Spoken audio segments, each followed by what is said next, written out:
স্বাধীনতার পর এখনো ন্যায় বিচার প্রতিষ্ঠিত হয়নি। দেশে দুর্নীতি ও লুটপাট কায়েম করা হয়েছে বলে জানিয়েছেন অন্তর্বর্তী সরকারের প্রধান উপদেষ্টা ডক্টর মোহাম্মদ ইউনূস। সকালে রাজধানী ওসমানী স্মৃতি মিলনায়তনে স্বাধীনতা পুরস্কার বিতরণ অনুষ্ঠানে এসব কথা বলেন তিনি।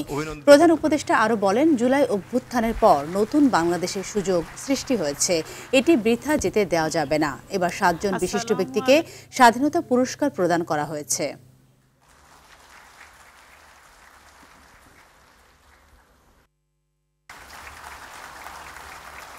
মরণোত্তর পুরস্কার দেওয়ার চাইতে জীবদ্দশায় পুরস্কারটা পেলে যে আনন্দ দেশের জন্য এবং পরিবারের জন্য, ব্যক্তির জন্য, তা মরণোত্তর পুরস্কারে পাওয়া যায় না। যাকে আমরা সম্মান দেখাচ্ছি তিনি আমাদের সঙ্গে নেই।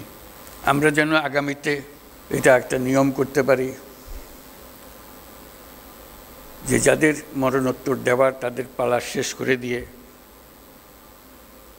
পর থেকে শুধু জীবিত অবস্থায় যারা আছেন তাদেরকে আমরা পুরস্কার দিই, তাদের প্রতি সম্মানটা আমরা দিই।